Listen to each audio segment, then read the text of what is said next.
Lord of the Mysteries Audiobook, Part 21. Chapter 201, Inquiry. Klein held his breath with his back against the wall as he faced the darkness of the corridor. What's Captain doing? What's wrong with him? Was he drinking blood? Is this a sign of him losing control? Klein's mind was a mess, incapable of effective thought. Nearly 20 seconds later, Klein clenched his teeth. With the help of the control he had over his body as a clown, he silently made his way down the stairs. Later, he then intentionally took heavier footsteps and made his way back to the door of Madame Sharon's bedroom. Klein looked in to see the captain wrapping sealed artifact 3-0271 with the black cloth. His expression was serious, his face clean. It was as though what Klein had seen just now was only an illusion. Glancing sideways, Klein saw nothing abnormal with Kenley's body. It was the same as it had been. He inhaled and asked, "Captain, how am I going to confirm if those servants are still asleep? I can't make an accurate judgment just based on spirit vision alone. They'll have various emotional reactions due to their dreams which will be reflected in the color of their auras." Dunn Smith fiddled with the spirit medium mirror and was silent for a few seconds. He said with a raspy voice, "I'm sorry. I forgot about that. I've made too many mistakes tonight. There's no need for you to check, I'll confirm it." He lifted his hand and pressed his glabella, then he closed his eyes, allowing formless ripples to spread towards the first floor. It was crystal clear to a nightmare if anyone was asleep or not. Klein froze when he saw this. He looked down and bit at the insides of his lips. "Captain, were you really drawing me away just now? What are you doing? Do you know what you're doing?" He abruptly turned to look at the window, only to see the crimson moon hanging high in the sky, seemingly unchanged for thousands of years. After collecting himself, Klein used the cover of picking up his tarot cards, revolver, half-top hat, and other items to closely examine the corpses of Kenley and Madame Sharon. They maintained the same look as when they died, but their skin was turning pale at a rapid rate. They also had tinges of blue and black marks. "It's a little weird, they seem to be missing something. It's not something specific, but more of a feeling," Klein muttered to himself. He felt his hair stand on end due to the chilly wind blowing through the shattered window. At that moment, Dunn opened his eyes and said in a deep voice, "They're all still asleep, but some of them are close to waking up." That's good, that's good." Klein looked at the captain, not knowing what he was saying. Dunn surveyed the surroundings and said, "Clean up the scene, then get someone from the nearest police station to come over. Oh, and make a trip back to Zutland Street and get Fry to come help out." Klein gave the captain a deep look and nodded with his teeth clenched. "Okay." With Dunn's help, Klein quickly cleaned up the scene and left Madame Sharon's house through the front door. Walking through the garden and coming outside, Klein couldn't help but look back. All he saw was the silent nursery in the darkness. There was no light at all. He turned, his heart heavy. He soon located the nearest police station based on his memory. This was common knowledge to the Nighthawks. Knock. Knock. Knock. Klein knocked on the steel door. Sometime later, the officer on duty passed through the courtyard with a lantern in hand. He opened the door and observed Klein suspiciously. "What's the matter?" Klein failed to force any expression. With a heavy face, he produced his documents and showed it to the police officer. "There's a serious murder case at 15 Osna Street. Immediately call for other officers to head there to help out." The police officer lifted his lantern and scrutinized the documents before putting his feet together and saluted. "Yes, sir." Having settled this, Klein headed back to Zutland Street on a rental carriage. On the way back, he sat in the dark carriage. His thoughts were in a mess and unfocused. Kenley is dead. I remember that he was recently engaged. His parents are still alive. What was the captain doing just now? Does he crave fresh blood? Or does he have other motives? His memory is still as poor as before, without any obvious improvement. This means that he doesn't have the warning signs of losing control. But he's known about the acting method for some time now. Does the fact that his memory hasn't improved mean that there's a problem? No. It must be because the captain is still figuring out the proper way to act as a nightmare. Yes, the most important reasons why Kenley died was because of sealed artifact 3-0271. It was the captain who gave it to him. What am I thinking? It was a logical decision back then. It was also the captain who suggested using sealed artifact 3-0271. Calm down, I cannot make blind guesses. But I cannot wait around either, or the situation might worsen. I'll send a letter to Madame Daly later and see if she knows what this situation means. Even if she doesn't know the exact answer, she'll definitely understand the signs of danger and inform the Holy Cathedral. That way, we can smother the problem in the cradle and get the captain back to normal. No, the captain might not have a problem. I might have misunderstood something. I'll see what Madame Daly says. Klein had already made a decision when the carriage arrived at 36, Zutland Street. He was no longer flustered and helpless as before. He went up the stairway toward the entrance of the Blackthorn Security Company with heavy steps and opened the door from a key he fished out. The familiar setting calmed him down considerably. It reminded him of how he felt when he asked the captain for help every time something was wrong. Taking a deep breath, Klein went to the recreation room and found Fry reading alone under the gas lamp. Fry turned to look at Klein, his cold face revealing a look of concern and worry. Did something happen? Where's Captain and Kenley? Klein replied with a raspy voice, Kenley's dead, he died at Madame Sharon's hands. We all made mistakes. The captain is guarding the scene. He needs your help there. Before they left, the captain had informed Fry about the general situation. He told Fry that if they weren't back within 2 hours, he was to send a telegraph to the Holy Cathedral. Similarly, since they had to apply for sealed artifact 3-0271 and enter Channy's Gate at night, Royale, who was guarding Channy's Gate, was also notified of the mission. According to the internal guidelines of the Nighthawks, a captain could permit the opening of Channy's Gate at night. If the captain was present, then only the captain could enter. Fry froze for a moment, then he let out a sigh. He drew a crimson moon on his chest. He put on his coat and hat and headed out the door. When he walked past Klein, he suddenly said softly, "You don't need to blame yourself. Making mistakes is something we can never avoid. We must always trust our partners." Yeah. Klein closed his eyes, his vision turning blurry. Klein and Fry first headed to the basement to notify Royale before locking the door to the Blackthorn Security Company and rushing to Madame Sharon's house. It was nearing dawn by the time they got Kenley's corpse and Madame Sharon's half-decapitated body back. Dunn stood in front of the mortuary, silently looking inside. It was some time before he turned to Klein and said, "Go home first. You just experienced an intense battle, you must be exhausted." "All right." Klein didn't reject the suggestion. He puckered his lips and stole a glance at the captain before quietly leaving the Blackthorn Security Company. He took a carriage back to Daffodil Street. Just as he had done the previous time, he easily entered his bedroom and locked the door. Taking out the silver ritual dagger, Klein sealed the room with a wall of spirituality. He then sat at his desk and wrote urgently, "Dear Madame Daly, I've noticed that there's something odd about the captain recently. During a mission, he secretly..." Klein stopped when he reached this point. His mind had gone blank. He didn't know how to continue or how to describe the incident. "Pa!" He threw the pen and crumpled the piece of paper in front of him into a ball. Looking at it, he pounded heavily on the table, sending a reverberating thump across the room. Klein closed his eyes and covered his face with his hands. He didn't move, as if he had become a statue. 5 minutes later, he sighed.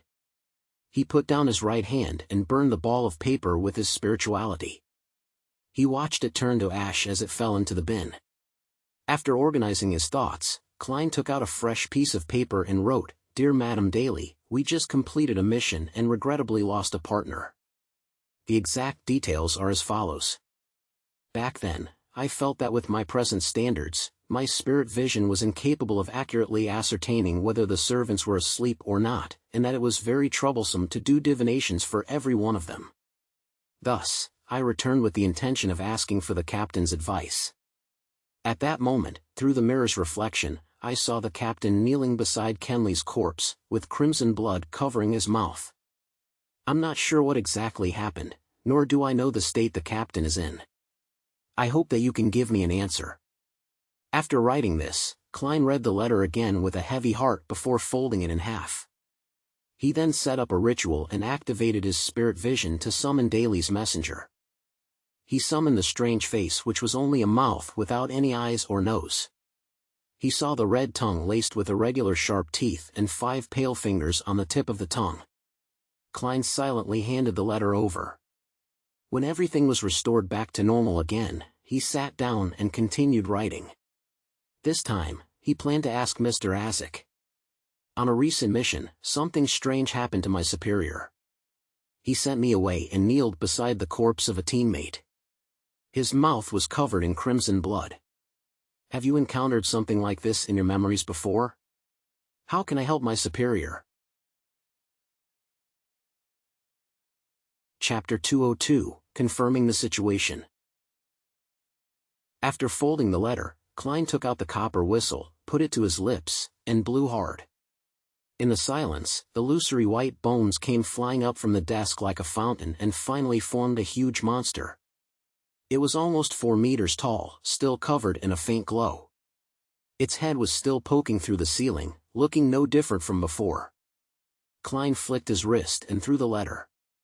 The white bone monster caught the letter and gripped it tight. Klein blew the copper whistle again and saw the messenger break into illusory white bones and fall like rain before vanishing through the surface of the desk. Klein felt much calmer after finishing everything, but he didn't stop trying. He moved the chair back and stood up. He then walked 4 steps counterclockwise and entered the world above the gray fog. The lofty palace and the ancient model table appeared before his eyes, as though it would stay the same for tens of thousands of years. Klein sat at the fool's seat of honor. Then, he took out the spirit pendulum from his left sleeve and conjured a yellowish-brown goatskin and a fountain pen in front of him. He wanted to divine the captain's situation that night. After some thought, Klein wrote the first divination statement. Dunsmith's abnormality would lead me into danger. In mysticism, divination that involved any danger to the diviner was hardest to interfere. It was an instinctual ability of spirituality. In other words, as long as there wasn't an extremely strong disturbance, Klein would be able to get an accurate result from the divination about his own situation. This was also the reason why he would divine if there was danger in the mission, even though he knew that Madame Sharon had the ability to interfere with divination. He also knew that Madame Sharon wasn't strong enough to affect this kind of divination. In order to determine Captain Dunsmith's situation, he decided to eliminate all disturbances and perform the divination above the gray fog. He held the pendulum with his left hand as he recited the divination statement 7 times. He closed his eyes and entered a cogitation state. After a few seconds, he opened his eyes and they returned to their normal color. He looked at the topaz pendant, and he felt heavy-hearted because the pendulum was spinning clockwise. The rotation wasn't small, nor was the speed slow. It meant that the result was positive. It meant that Dunsmith's abnormality would lead him to danger. And the danger level was significant. After he closed his eyes, Klein wiped away the previous content and wrote down a new divination statement. The reason for Dunsmith's abnormality. He put away the topaz pendant and leaned back into the chair. He recited the divination statement as he entered a dream with the aid of cogitation. In the blurry illusory world, he couldn't see or discover anything. There was nothing except gray fog. That means that there was insufficient information, so the divination failed. Klein looked at the goatskin on the long bronze table as he muttered bitterly and helplessly. Suddenly, he felt a strong feeling of exhaustion. He realized that it was the result of an intense battle, continuous rituals, and multiple divinations. Klein wrapped himself up with spirituality and stimulated a rapid descent from above the gray fog and returned to reality. He had a few nightmares that night. The ending of each dream was either Kenley vomiting his organs, or Dunn Smith with crimson blood around his mouth. The next morning, Klein was on duty at Channy's gate, so he arrived early at the Blackthorn Security Company. At that very moment, Roseanne, Mrs. Oriana, and the other clerks had yet to arrive for work. Klein walked through the partition and saw the wide-open door and Dunn Smith, who was seated in the captain's office. Dunn had taken off his coat, and he only had his white shirt and black vest on. He sat in his seat while he held a cup of coffee in his hands. He was staring at the wall in front of him blankly. His hair seemed dry, his gray eyes looked dull, and his face was showing obvious signs of weariness too. Even for the captain, who's experienced many similar incidents, it's still unbearable to lose two teammates in such a short period of time. Klein's heart winced as the scene of the shattered full-body mirror reflecting Dunn kneeling before Kenley's corpse with his face covered in crimson blood appeared once again. Klein clenched his teeth and looked away. After nearly 20 seconds, he composed himself and extended his hand to knock on the captain's door. Knock! Knock! Knock! Dunn put down his coffee cup as his gray eyes became deep again. He took a deep breath and said, "I've reported the matter to the Holy Cathedral," and they gave an initial reply. The church will compensate Kenley's family with £3,000, and the police department will give £1,000 as bereavement payment. A total of £4,000. To most middle-class citizens, that's wealth that can't be earned in a lifetime. Kenley's weekly salary was £7, making an annual income of £364. Adding in any bonuses and additional income, he would make at least £380. £4,000 is equivalent to 10 years of his income. Such wealth can provide at least £200 of income a year. Although money cannot make up for the loss of Kenley, it's the only effective thing at the moment. Klein had many thoughts passing through his mind before he finally sighed. That's all we can do. The Church of Evernight couldn't be faulted when it came to such matters. Dunn pulled his collar and said in a deep voice, "Go to the basement and take over Royale's shift." "All right." Klein nodded slightly. He turned around and walked towards the door. Then, he heard Captain add as though he was talking to himself, "We'll send Kenley home later." Send Kenley home. His father, his mother, his siblings, his fiancée, how will they react? Klein's heart tightened, and he was somehow glad that he didn't have to face such sorrow. He knew it was the mentality of an escapist, but he was really afraid of seeing the agony in the eyes of Kenley's parents, or how his fiancée would seem to lose her soul. He was afraid to see their expressions of hidden resentment and afraid of hearing their sobbing. Klein quickened his pace and hurried to Channy's gate.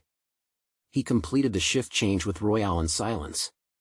He sat in the duty room and occasionally took out his silver pocket watch and watched the time pass by slowly. After an unknown period of time, Klein suddenly heard illusory sounds that overlapped one another. He saw the 4 black dots appear on the back of his hand and understood that it was either Justice, the hanged man, or the sun praying to him. He had no way to answer them immediately. He could only wait till the notification ended, for more prayers to come, and until the next morning when he returned home.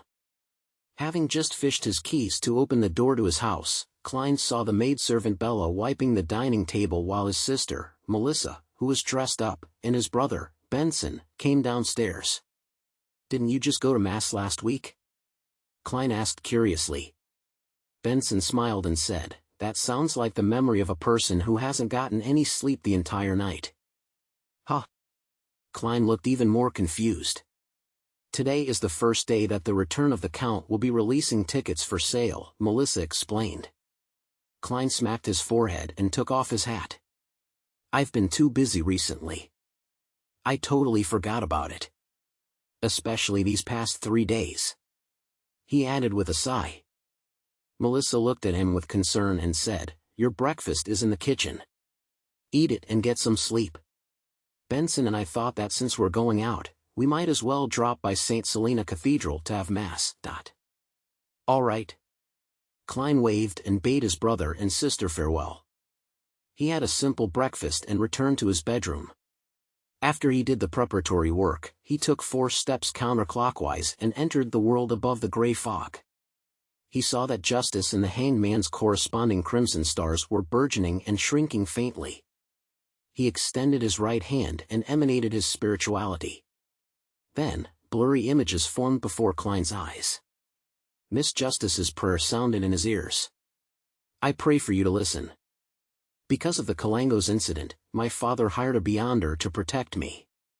There are also others who are watching over me secretly. It wasn't easy for me to finally find an opportunity to pray to you. I would like to apply for leave from the gathering next week. I believe this will pass soon. Klein subconsciously glanced at the blurry image. The image was filled with fog, and there seemed to be a huge bathtub with rippling water. Miss Justice was wrapped in a bath towel. He retracted his gaze and started listening to the hanged man's prayer. His description was different from Justice's, but he was making the same request. He too needed to ask for leave due to the aftermath of Kalangos' death. Klein nodded slightly and responded to their prayers respectively. I'm aware. Then, he sent a message to the Sun's Crimson Star. The upcoming gathering will be cancelled temporarily. City of Silver. Derek Berg was paying attention in the training field. The sky above his head was still dark, with occasional flashes of lightning that lit up the sky. Suddenly, his vision went blurry before he saw the thick fog in the ancient palace that looked like the home of a giant. He also saw Mr. Fool, who sat in the depths of the gray fog. The upcoming gathering will be cancelled temporarily. His voice reverberated, but the view before Derek had already returned to normal. He wasn't shocked at such a magical incident because Mr. Fool contacted him in this manner to remind him before every gathering.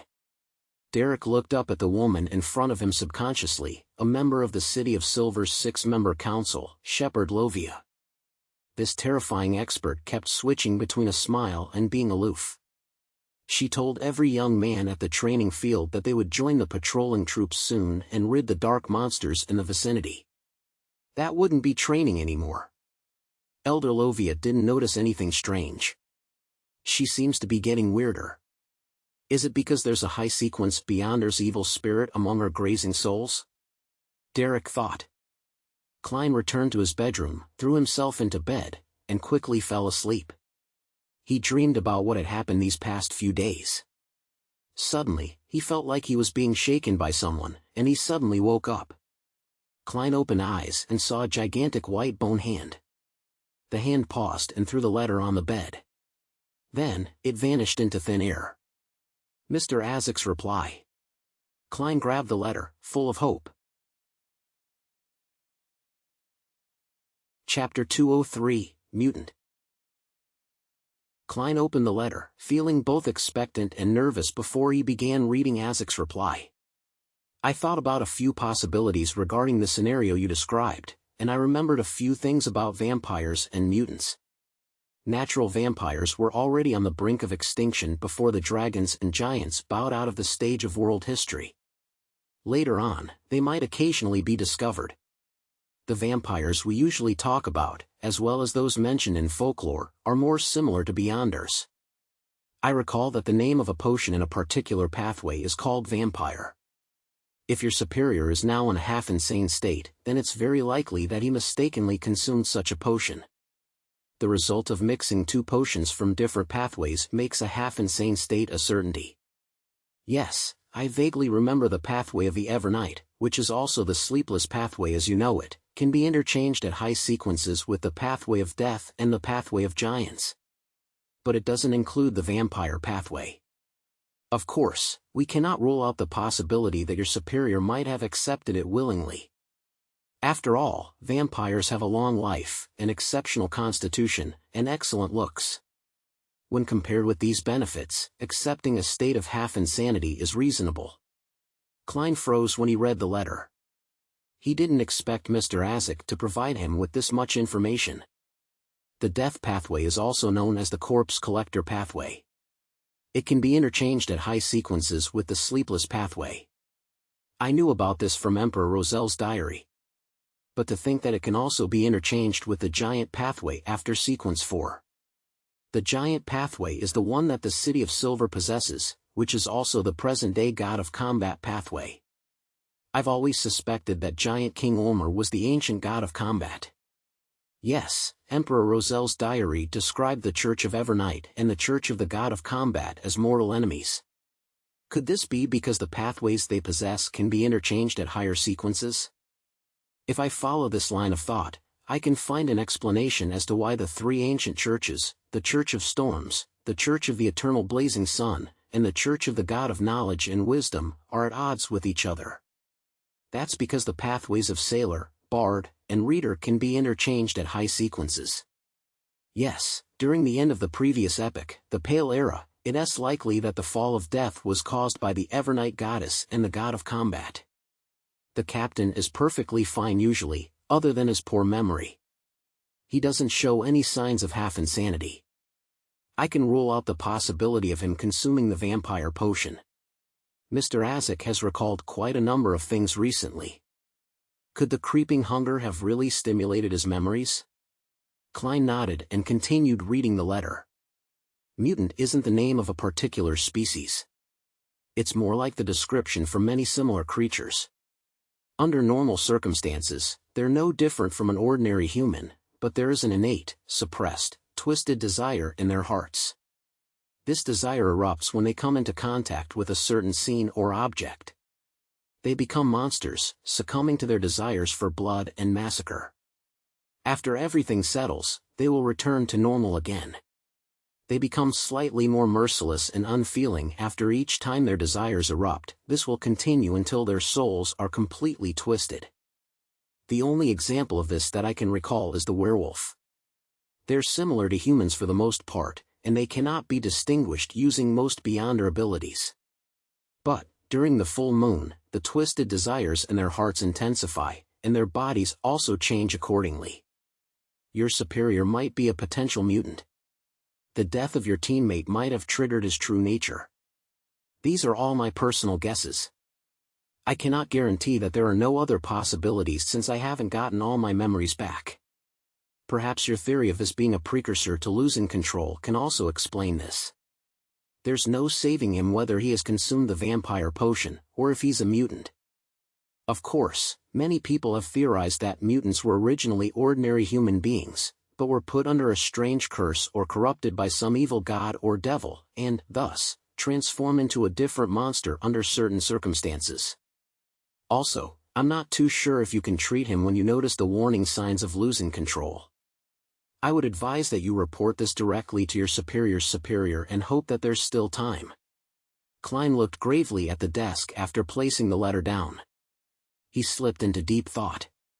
He had to admit that the theory of a mutant was a very possible one, but he couldn't eliminate the possibility that it was a warning sign to him losing control. All I can do is wait for Madame Daly's reply. I sent the letter 2 nights ago, so she should have received the letter yesterday morning. If she replied immediately, I should have seen the letter last night or this morning. It's almost noon. Does that messenger not dare to go near Channy's gate? Or was Madame Daly held up by something? Klein shook his head.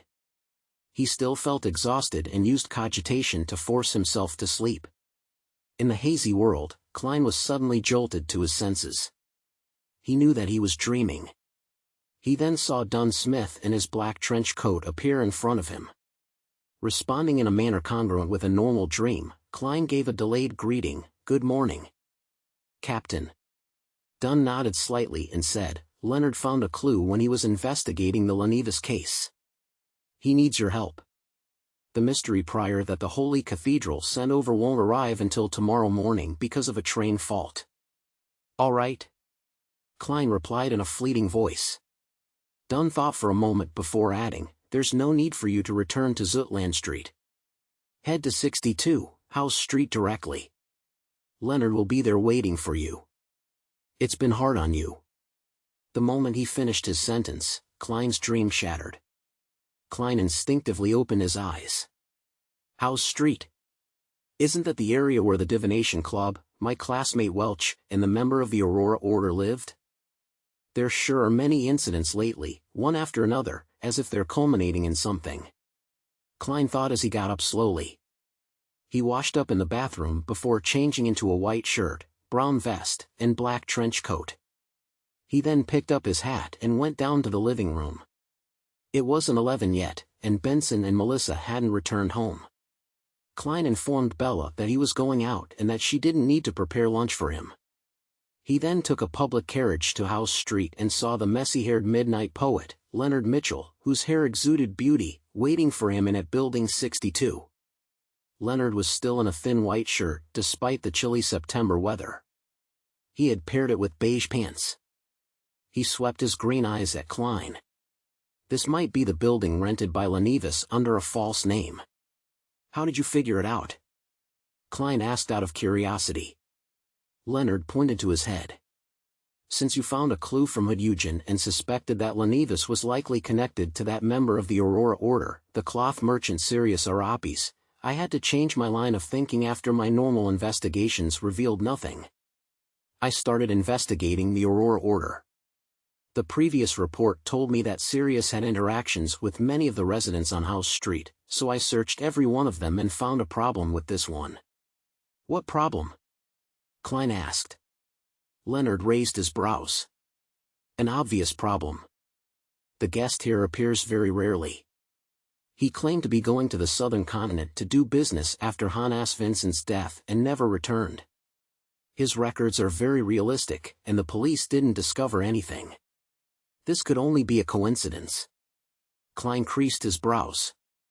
Of course, a coincidence. But when I showed the residents around here Lenevis's picture, an old man felt that he looked similar to the resident at number 62, other than his different glasses. Leonard took out a black and white photograph from his pocket. Why didn't you say so earlier? Klein lampooned inwardly. He entered 62, House Street with Leonard, and at Leonard's request, he started to divine if there were any hidden compartments or secret chambers. The result was yes. The secret chamber or hidden compartment in this building.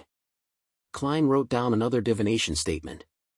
He took a seat on the sofa and closed his eyes as he recited the statement.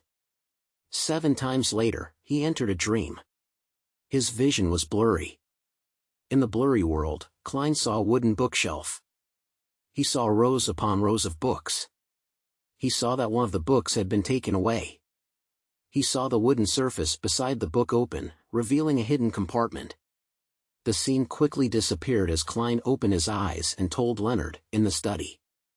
Klein wound the topaz pendulum around his wrist and followed Leonard into the study. He saw the wooden bookshelf he had seen in his dream. Pull out that book, the place it's covering has a hidden compartment. Klein pointed at the book nearest to the sides. So it's here. I couldn't find anything when I searched the place, and I had no choice but to return to Zutland Street to request for help, Leonard grumbled as he walked over. He pulled out the book Klein had pointed out. After searching the area, he finally found the mechanism to open the hidden compartment. A letter lay silently in the hidden compartment. A letter? Lenevis hid a letter here? Klein found it extremely strange. After he divined to see if there was anything dangerous within the letter and received a negative answer, Leonard picked up the letter and opened the unmarked envelope. Leonard pulled out the letter within and unfolded it. Klein leaned forward to get a look of its contents. All he saw were the first few paragraphs of the letter. Ha ha ha, congratulations. Congratulations on finally finding this letter. This means that you're not too stupid, nor too slow. You qualify to take part in this game of life and death that I've designed. Child laborers that die before their time. Factory workers who seldom live past 10 years after entering the factory because of their working conditions. Female workers who risk severe illnesses for a meager salary. I see boundless resentment surrounding every factory, turning the surroundings oppressive and gloomy. This is the worst of times, and also the best of times. Our game shall take place under such a setting. Fools, prepare yourselves, I'm going to issue you a hint. Chapter 204, Visitor. Klein and Leonard lifted their gaze from the letter and exchanged glances.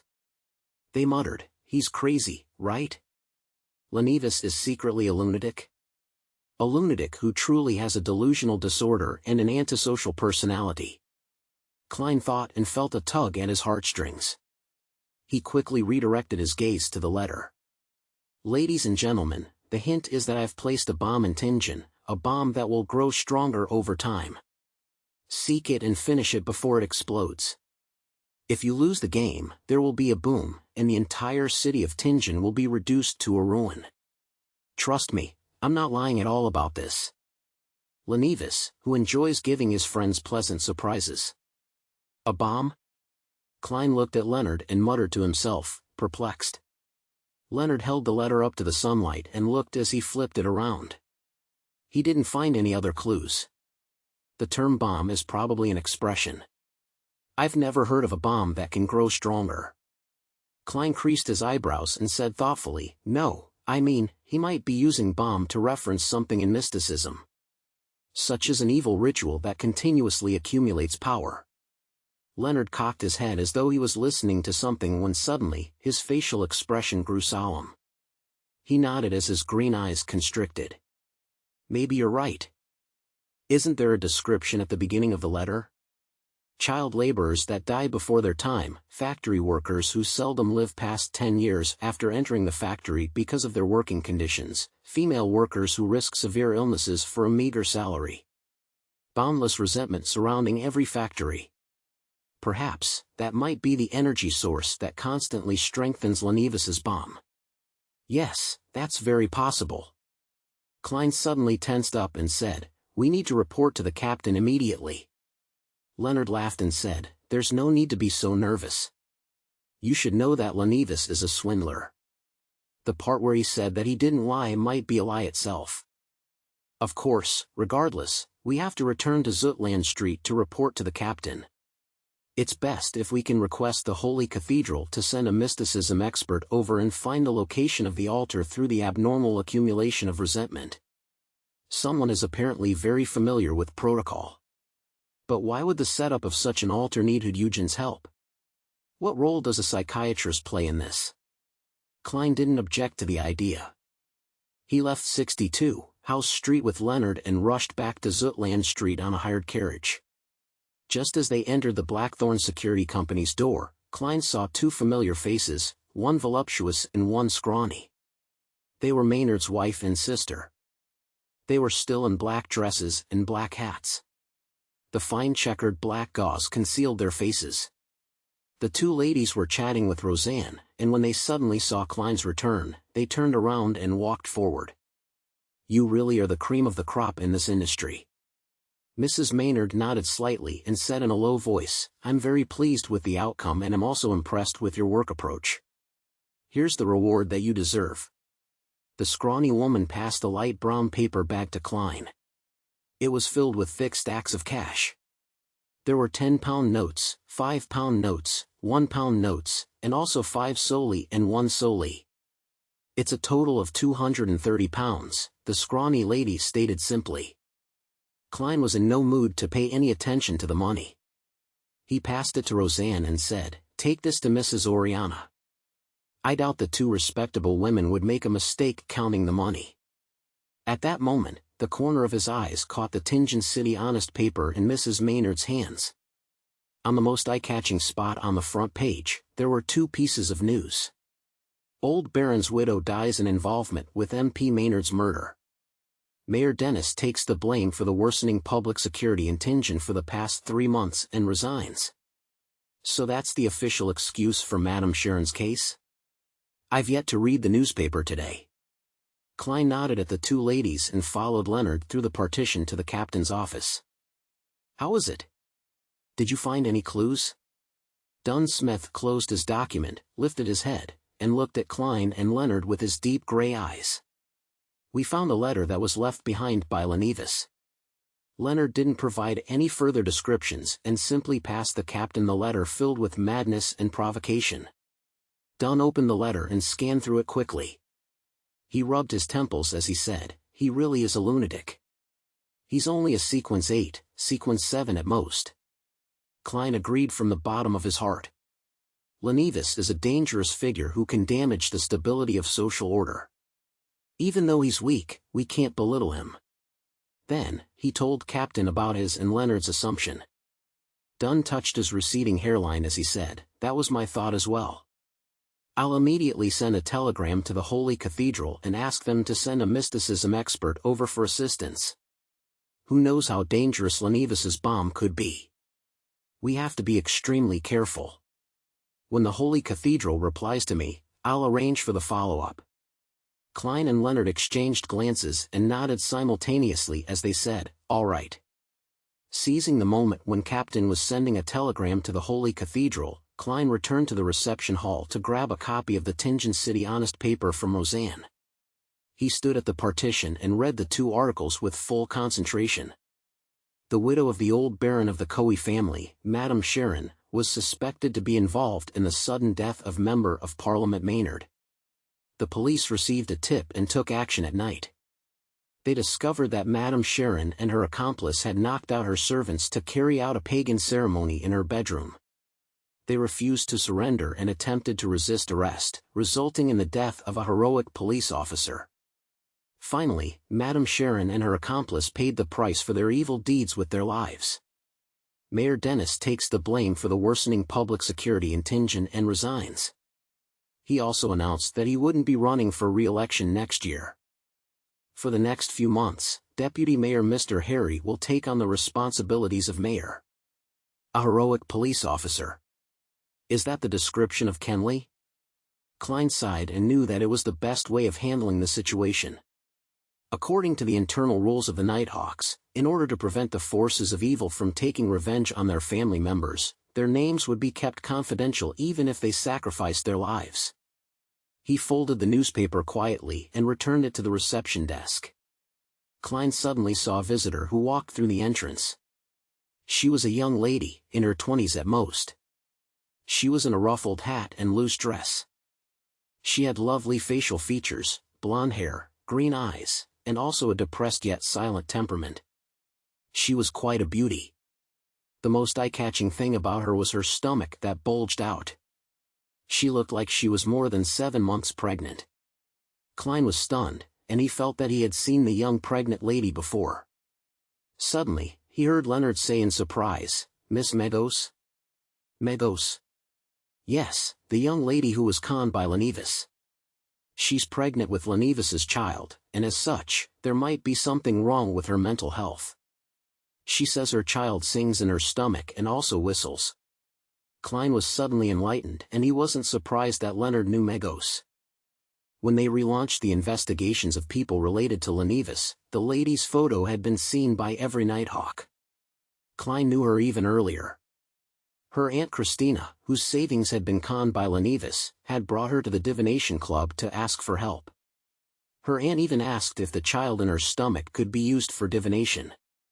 Then, as Megos heard Leonard's voice, she looked over at the both of them vacantly and replied politely, "Hello.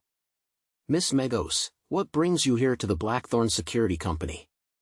Do you have anything that you'd like us to do for you?" Klein took 2 steps forward and asked. He was very confused by Megos' sudden visit. He felt it was an extreme coincidence.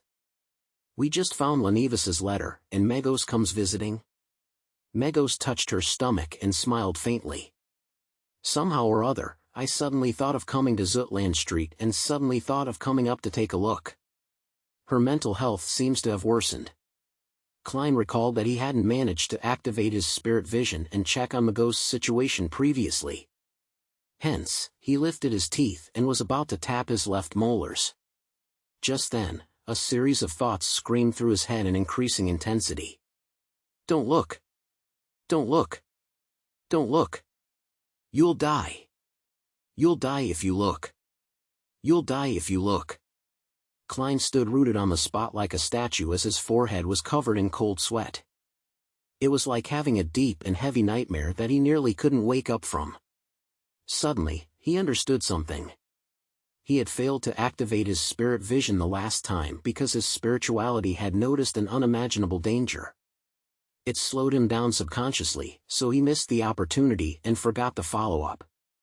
At that point, Klein had yet to digest the seer potion entirely, and he had yet to advance to sequence 8, so the warnings of spirituality were very subtle and difficult to notice. But now, Clown's spiritual foresight was so clear and obvious. After nearly 20 seconds, Klein finally shook off his paralysis. He looked sideways at Leonard and realized that the midnight poet was also covered in cold sweat, and his eyes were filled with horror. Suddenly, Klein understood what the bomb Lenivis was referring to. It's the baby in Magos's stomach. It's the baby that he left behind. Klein suddenly associated the description in the letter with Hyunjin's answers, and he suddenly remembered something that he read in Emperor Rosel's diary. I started the Industrial Revolution with my own hands and personally ushered in the age of steam and machinery, but this will only become the hotbed for the descent of an evil god upon this world. Klein's pupils constricted as he thought of a possibility that he instinctually refused to admit. No. That's not right. The baby in Magos's stomach can't be the son of some evil god or an evil god waiting to descend upon the world. No. Why would Hyunjin do such a silly thing? Although his psychiatrist power can help Lenivis fool Magos and use her as a spawning vessel in her semi-unconscious state. No. The resentment of child laborers that die before their time, and the factory workers and female workers who live less than 10 years aren't helping the son of an evil god to grow rapidly. No. Do not look directly at God. Chapter 205, Urgent Arrangement. Klein instinctively reached for his pockets. He held the flaring sun charm in one hand and Azek's copper whistle in the other.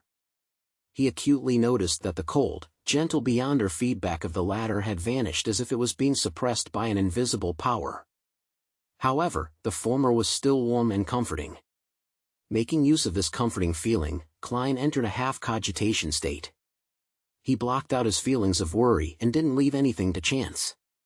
He turned and shot a look at Leonard Mitchell, then tipped his chin toward Magos. He then controlled his expression with his clown abilities and smiled at Magos. Do you want coffee, black tea, or nothing at all? Magos stroked her stomach as if she was listening to something.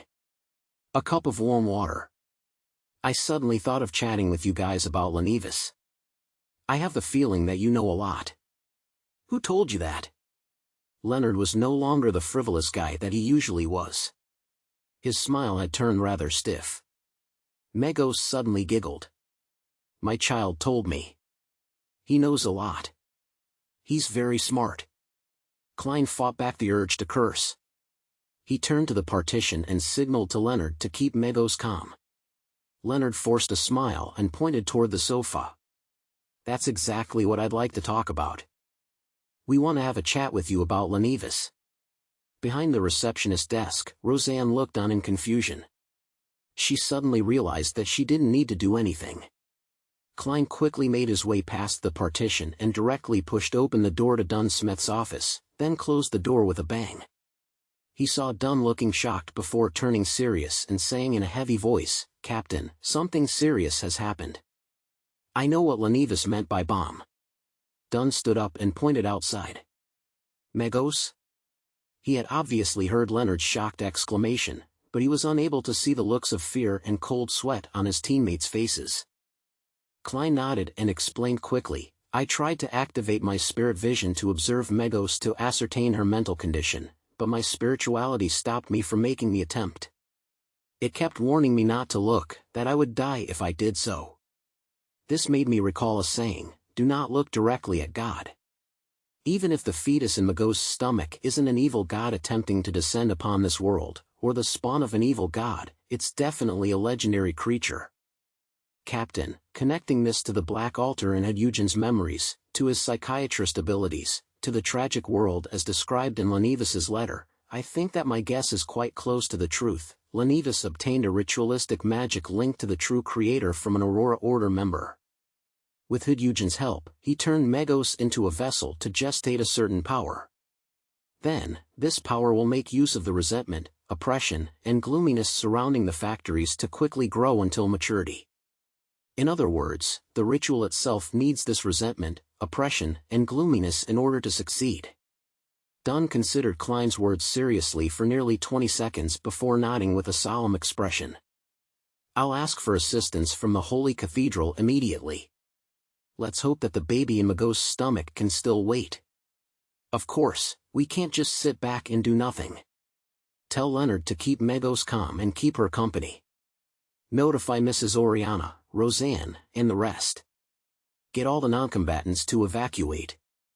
I'll head to the back of Channy's gate after I send the telegram. We have to prepare for the worst, which is if Magos's baby is born before the arrival of reinforcements from the Holy Cathedral. As captain of the Tinjan Nighthawks, I have the authority to use St. Selena's ashes during emergencies. St. Selena's ashes. The ashes of a high-sequence beyonder. The core seals within Channy's gate. Klein's worries eased a little. He quickly thought of other things.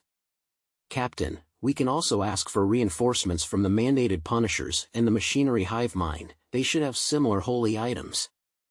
Klein suddenly had a stroke of inspiration as he muttered to himself, Lenivis's case was originally under the purview of the mandated punishers. Old Neil and I were there to help when one of their senior members lost control. As he spoke softly, his voice grew to a crescendo. Captain, can you ask the mandated punishers if the member who lost control was tracking or keeping Magos under surveillance? Are you suspecting that he lost control because he got corrupted by the baby in Magos's stomach? They were responsible for Magos when the investigation was happening. Dunn answered seriously. We cannot delay any further. Go to Mrs. Oriana and the rest. I'll take this time to send a telegram to first ask for assistance from the Holy Cathedral, then I'll inform the mandated punishers and the machinery hive mind. Yes, I'll also have to send a telegram to the police department and see if they can come up with an excuse to evacuate the citizens nearby. All right. Klein had taken a few steps out of the room when he suddenly recalled something. He thought about the coincidence of Magos's sudden visit. The image of the building with the red chimney appeared in his mind. He turned around quickly and said to Dunn, Captain, one more thing. Do you remember the coincidences I told you about? The clue to the Antigonus family's notebook in the house opposite the kidnapping, Ray Bieber who didn't make it out of Tinjan in time, Hannes Vincent exposing himself because of a coincidence, and how a member of the Aurora Order lost his life because he chanced upon me, etc. All these coincidences are very subtle and hard to detect, but the fact that Magos suddenly came looking for us right after we discovered Lenivis's letter is too obvious and direct. This coincidence was already laid bare before us, it's no longer hidden. I think that the person behind this will soon take center stage. Also, why would Madame Sharon take the risk in killing Member of Parliament Maynard? Is this also a coincidence?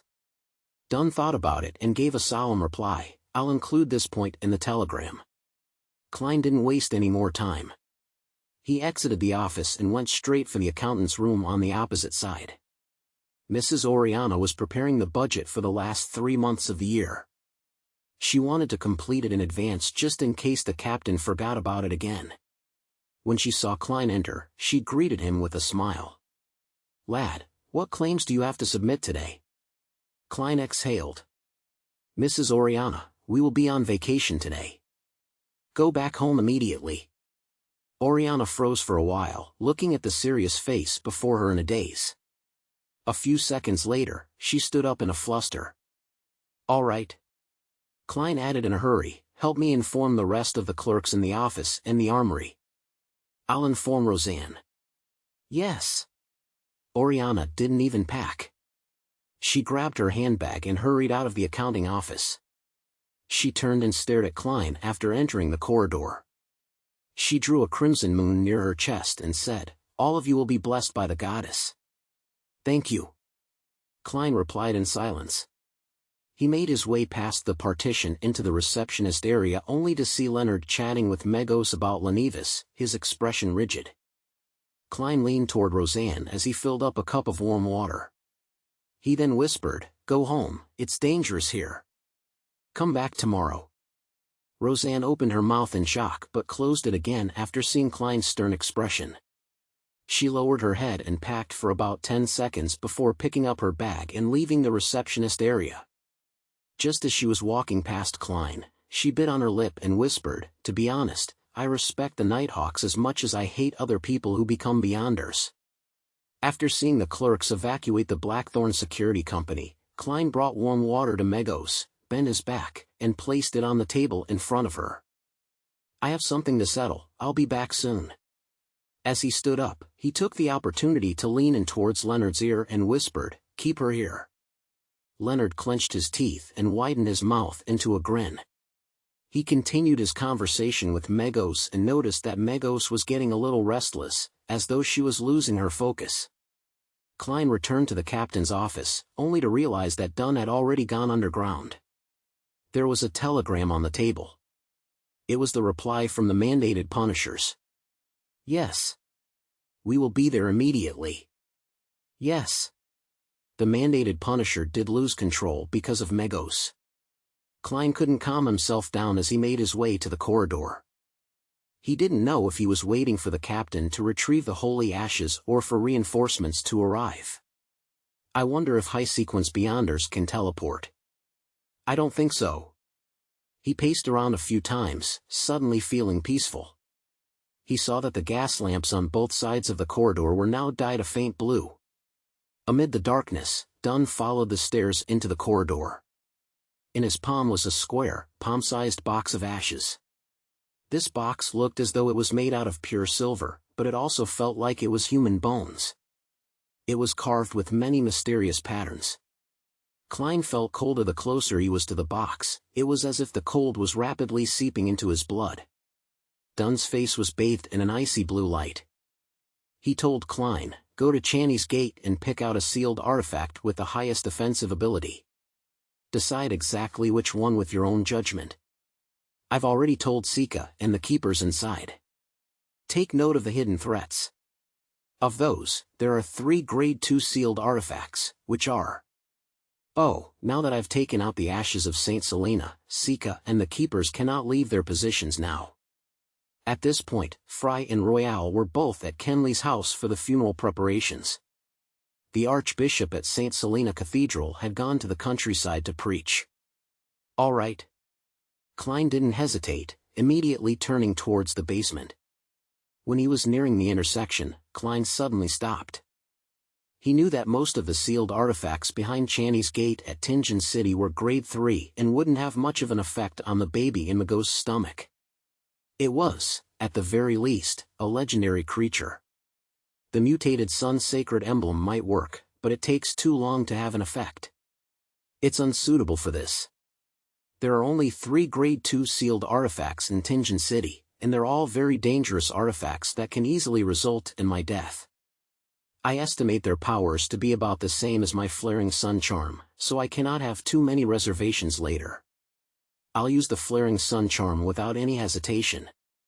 It would definitely be as powerful as a Grade 2 sealed artifact. After all, it has the power of divine blood in it." Klein's mind whirled as he nodded indiscernibly. He felt for the Flaring Sun Charm and Azek's copper whistle in his pocket, but he was surprised to find that the sensation of the latter was back. Regardless of whether it was useful or not, Klein took out a pen and paper set that was used for divination and wrote a short message. "The person who made my fate disharmonious and stole the skull of your child has appeared. He has arranged for Megos to enter the Blackthorn Security Company at 36, Zutland Street. It's highly likely that Megos is harboring the son of an evil god. The situation is very urgent." He put away his pen and folded the piece of paper. Klein took out the copper whistle at the intersection and blew, then watched the giant skeleton messenger appear before him. Chapter 206, Grade 2 Sealed Artifacts. In the corridor within the deep and serene basement, the nearly 4-meter-tall bone messenger disappeared before Klein's eyes after taking the letter. When all that was left of the surroundings were the classic gas lamps embedded in the walls, he put away Azek's copper whistle and walked towards Channy's Gate. As he was writing the letter, he had already decided on which sealed artifact to pick. Firstly, it would be almost impossible for the Grade 3 sealed artifacts to have any effect on the baby in Magos' stomach. Unless it was an item like the mutated Sun Sacred Emblem which had hidden powers. But, at that very moment, in such a situation, Klein wasn't in the mood to explore or research a secret that might or might not exist. Plus, most sealed artifacts would carry a certain level of danger for the user. So, Klein eliminated the Grade 3 sealed artifacts that would weaken the user without affecting the enemy. Secondly, the Tinjin Nighthawks didn't have any Grade 1 sealed artifacts and only 3 Grade 2 artifacts. That was originally a secret that Klein wasn't allowed to know, but due to the urgency of the situation, Dunn made use of an emergency clause and told him the general situation. Dunn Smith couldn't hold any other sealed artifacts at the same time while holding St. Selena's ashes. And behind the Tinjin City's Chinese Gate, there were 3 Grade 2 sealed artifacts, 2-030, 2-078, and 2-105. The name of 2-030 was Inexhaustible Poison. It originated from a Beyonder with an unknown sequence name who suddenly went mad and cut his wrist to commit suicide. He let his blood flow into an ordinary silver cup. But when his blood ran dry, the silver cup wasn't filled, and the liquid in the cup became crystal clear and alluring. It was a temptation that even a Sequence 5 Beyonder had failed to resist. After he drank the liquid, he died of poisoning on the spot. After the person died, the poison seeped out through his pores and pooled together again. Its volume was the same as before he drank it. Not one bit less. Dunn said that the researchers in the Holy Cathedral suspected that the poison could kill a high sequence Beyonder. However, the question lay within the fact that it was almost impossible for a high sequence Beyonder to be tempted to drink it. Furthermore, the traits of 2-030 were obvious, so no one would consume it by accident. If one wanted to poison them, they had to first capture them, seize control of them, and then force it down their throat. But then, why go through the trouble? 2-030 would constantly tempt the living things around it to drink it. The user had to be fully focused on resisting its power. Any slight negligence would make one drink the poison as though it was only natural to do so. When Dunn finished his description, Klein decided, almost instantly, to not pick that sealed artifact. The name of 2-078 was Door of Death. Its appearance was like a normal wooden door. Any living thing that passed through it would die instantly. No high-sequence Beyonder had ever participated in the test. It possessed living traits and constantly attempted to escape. It could change its appearance and disguise itself into pre-existing doors. If the user made any mistakes, he would lose control of it. Then, he would need to be careful and not pass through any door near him. He would have to try to wait at the original spot for help or break through a wall to escape. Klein thought of using 2-078, but after re-evaluating the latter two, he felt that the intuition of a legendary creature would be very sharp and would be able to differentiate whichever door was the door of death. In the end, he decided to pick 2-105. The name of the sealed artifact was Blood Vessel Thief. It looked like a thick, stiffened blood vessel. Anyone who touched it, regardless of whether they were protected or not, would have their life stolen. In the beginning, it wouldn't be obvious. But, if one didn't break contact with it, the effects would be visible half an hour later. Dunn said that a Sequence 5 heretic held onto it for 2 hours. He turned from a brawny man in his 30s into a hunched old man who had loose skin, thin white hair, and missing teeth. The most important trait of 2-105 was that the person wearing it would have the chance to steal an ability from a target within a specific range. Even high-sequence Beyonders could be robbed of their abilities, but the probability was smaller. Within a 10-minute time period, the person who was robbed would lose the corresponding ability while the person who wore the item would be able to use the ability skillfully. 10 minutes later, the ability would vanish, and the person who was robbed would need to wait a couple of days to recover. Regardless of whether it works or not, it will at least raise the probability of success from 5% to 10%. I'm the king of yellow and black who wields good luck, after all. Besides, our main goal is just to take precautions and make preparations to deal with the worst-case scenario. We won't necessarily have to take action. Hopefully, reinforcements will arrive soon. Klein stopped outside the duty room, showing no signs of hesitation anymore. About the negative effects of sealed artifact 2-105, he wasn't worried because he wasn't planning to use the artifact himself. His plan was to give it to Leonard, as he already had the flaring sun charm and Azek's copper whistle, who he had no idea if it would still be suppressed.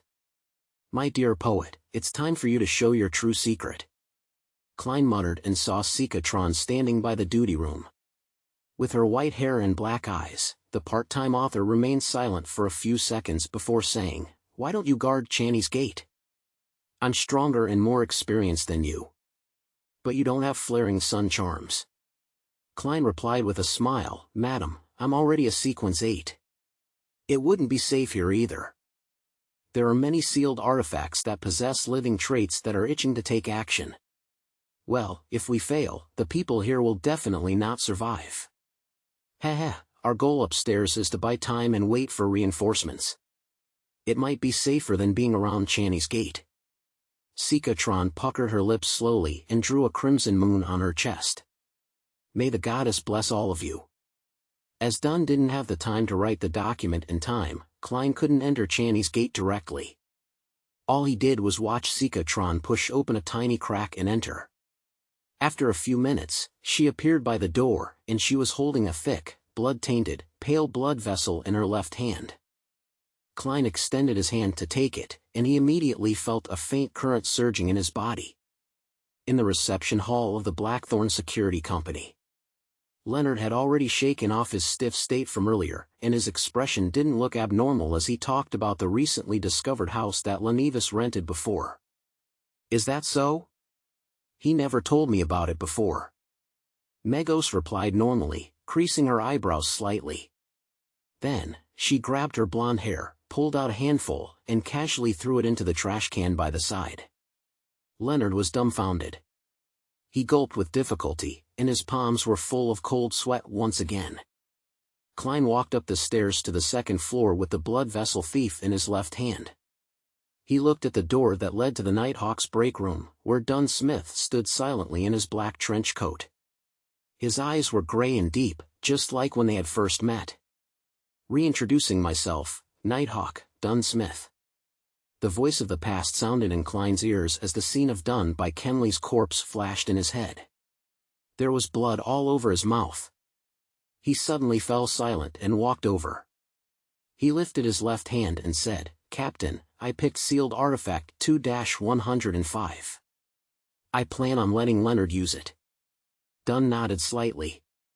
He didn't ask why but turned and pointed at his office as he spoke. "The Holy Cathedral sent a telegram. They said that they'll gather a team of strong Beyonders immediately and asked us to stall for as much time as possible and try to wait.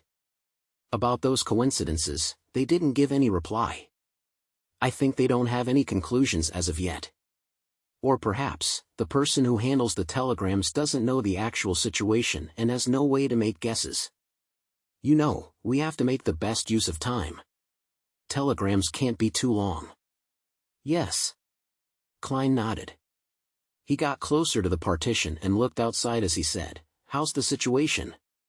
"Nothing strange as of yet." Dunn looked down at the Saint's ash box in his left hand. Seeing how Leonard and Megos were having a good time chatting, Klein didn't interrupt them. He retreated to the Nighthawk's recreation room and faced Dunn with the corridor in between them. Just then, Dunn suddenly let out a self-deprecating laugh. "I forgot something." "What is it?" Klein replied, puzzled. Dunn looked sideways at him and said, "Daly told me to explain myself to you." "Huh?" Klein was stunned, as he couldn't quite understand what the captain meant. After 2 seconds, before Dunn could reply, he suddenly understood. Madame Daly didn't reply immediately because she thought it was unnecessary. She had forwarded the matter to the captain and let him explain himself. That means that there isn't anything serious with the captain. At this critical point, Klein suddenly felt a surge of joy erupt inside of him. Chapter 207, Guardian. Dunn sighed. "I did want to send you away back then since I was going to do something that involves the secrets of the church and the Nighthawks. But Kenley's death left my mind in chaos. At that moment, all I could think of was a clumsy excuse, thus, giving you the opportunity to witness what I was doing." "What secret is that?" Klein pressed, now being more at ease. He had almost forgotten about the threat of the evil god's son, or the existence of a legendary creature outside. Dunn weighed his words and said, "There might be a law in mysticism. Even though I haven't read many books, I'm still aware of what a law means. This law is called Law of Beyonder Characteristics Indestructibility. The characteristics of a Beyonder is never destroyed or reduced. It's only passed from one carrier to the next." Klein's eyes opened wide. He suddenly came to a realization and asked thoughtfully, for example, the sealed artifacts, mysterious objects, or a potion's main ingredients that are left behind by Beyonders who have lost control. Correct. Dunn nodded solemnly. This isn't only the case for Beyonders who lose control, it's also the same for normal Beyonders after they die. The same. Klein mulled over Dunn's description, now having a faint idea of what the captain was doing. He suddenly recalled when the suited clown died. He recalled the blue, thumb-sized blood sphere that was suspended beside the corpse of the suited clown. Fry's explanation had been that there would always be strange transformations after a Beyonder died. Dunn continued with his deep gray eyes, but what's different about Beyonders who lose control is that a Beyonder who dies normally won't leave behind ingredients or objects. They're equivalent to a potion that corresponds to their sequences, except that they're lacking a certain amount of supplementary ingredients. Equivalent to potions. Equivalent to potions. Klein squinted as a flash of inspiration went through his mind. The endless darkness in his mind was illuminated in that instant. He suddenly understood many things, figuring out why the Beyonder pathways wouldn't be broken even if the creatures used as main ingredients were going extinct. Apart from using substitutes, one could also simply use the remains of Beyonders. That should also be the reason why they only handed out complete potions at the higher sequences. Another reason is to prevent the formula from being revealed to people adept at divination or mediumship rituals. Many guesses went through Klein's mind. Dunn looked at the recreation room and explained in a deep voice, "A few years ago. Well, I can't exactly remember just exactly how many years it was, but I wasn't the captain of the Nighthawks back then. I unexpectedly realized this problem, and after interacting with Daly, who had just become a Beyonder, I immediately sent a report to the Holy Cathedral. The Holy Cathedral told me to keep it a secret and gave me two choices. That's also the reason why it's me, and not Daly, who's explaining this to you. Whoever exposes this is responsible for it. The first choice was to pretend to know nothing, just like a large number of Nighthawk captains and deacons, and allow the Holy Cathedral to continue dealing with the remains of Beyonders who died through normal means. The second was for them to give me a unique, simple ritual and the corresponding techniques. It would allow me to temporarily consume the items produced by the unique characteristics within a limited period of time. Well, this is only suitable for sequences of the same pathway at my level or lower. This would augment my Beyonder characteristics, and I would also become more powerful. In terms of abilities regarding dreams, my powers now are not too different from a sequence SIXS. That's also the reason why I dared to deal with Madame Sharon. So that's why. To think that something like this exists. Klein slowly exhaled. He finally understood why he couldn't come up with a logical explanation despite his best efforts. That was because he didn't have all the relevant information and was unable to fill in the blanks. Yes, this does match the law of Beyonder characteristics indestructibility. Would consuming these characteristics cause a qualitative change in the captain by constantly accumulating them? Klein allowed his mind to wander. After glancing at him, Dunn let out a bitter smile. I chose the second option, but not because I wanted to become more powerful. If I wanted to become more powerful, quickly digesting a potion and receiving an advancement is the best and most direct way. Yes, Klein agreed sincerely. Consolidating the characteristics of the potions of the same sequence will increase the risk of losing control at the same time as it improves your abilities, right? Dunn shook his head solemnly. No, these are the remains of normal Beyonders and not Beyonders who have lost control. Well, after I came to know of the acting method, I realized that it would increase the difficulty of digesting the potion. Then why do you still continue? Klein asked in shock. Dunn placed his hand into his pocket, intending to take out his pipe, only to find that he had left it in his office. He shook his head and let out a self-deprecating smile. I just said that becoming more powerful isn't the reason why I consume their remains. Having said that, he paused, his eyes wandering to the blue flicker of the gas lamp opposite where he was standing. They were all my partners. We've gone through many things together. We've dealt with monsters in the darkness and insane heretics together. Some of them have saved me, and I've saved quite a number of them. We walked together in the silent night. We fought together in battles that aren't visible to the general public. We faced danger together. We had each other's backs. I really can't bear to part with them. I remember the lad, Hit. He broke into tears the first time we went on a dangerous mission. I remember Adelaide, he was Roseanne's father. He once blocked an evil curse for me with his arm. I remember the lady, Dwayne, and her warm temperament which was like the dawn. She would always silently record the things we encountered. I remember Kenley being someone who knew how to do many things like play the 7-string guitar, sing, tell stories, even though he wasn't tall. He was more like a poet than Leonard. I miss them very much.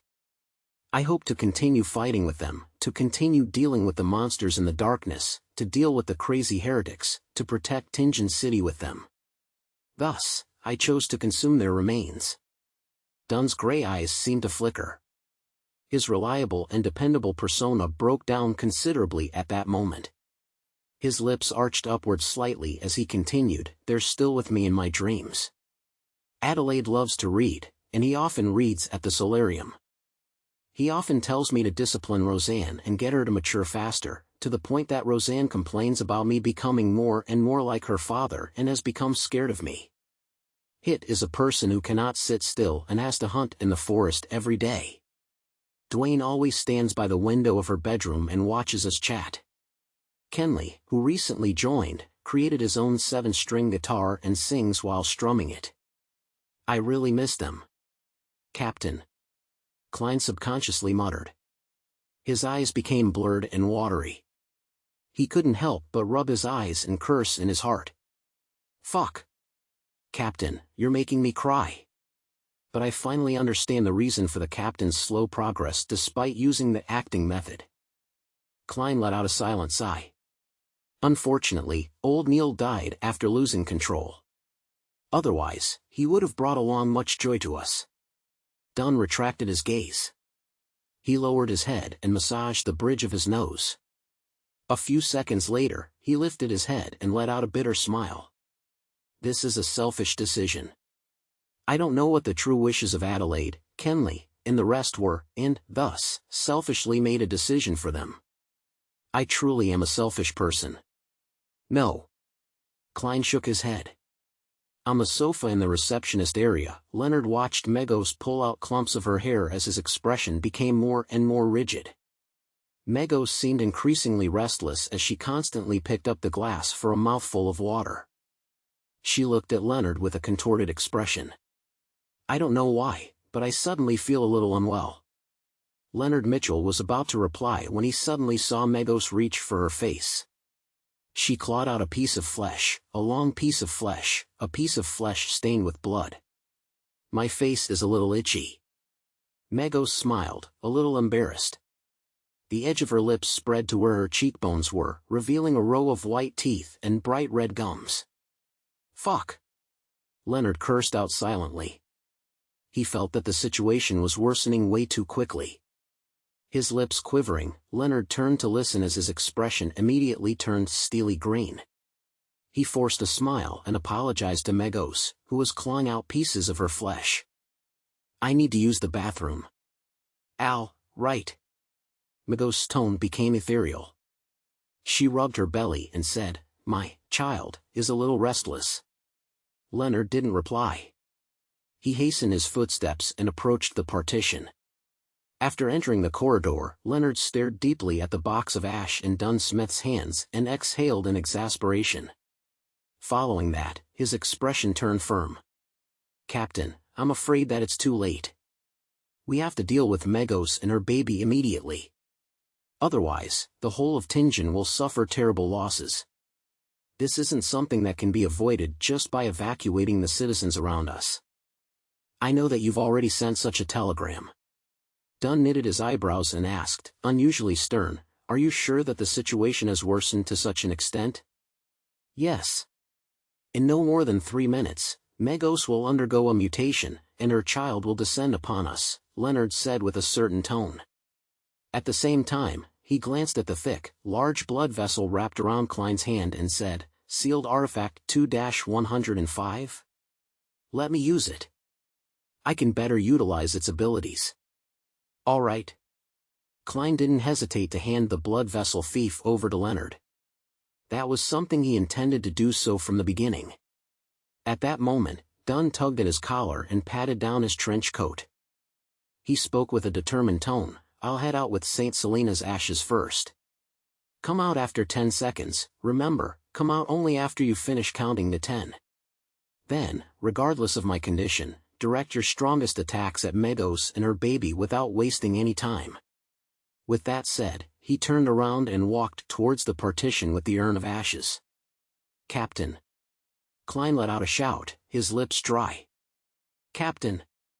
Leonard also shouted. Dunn stopped and looked back.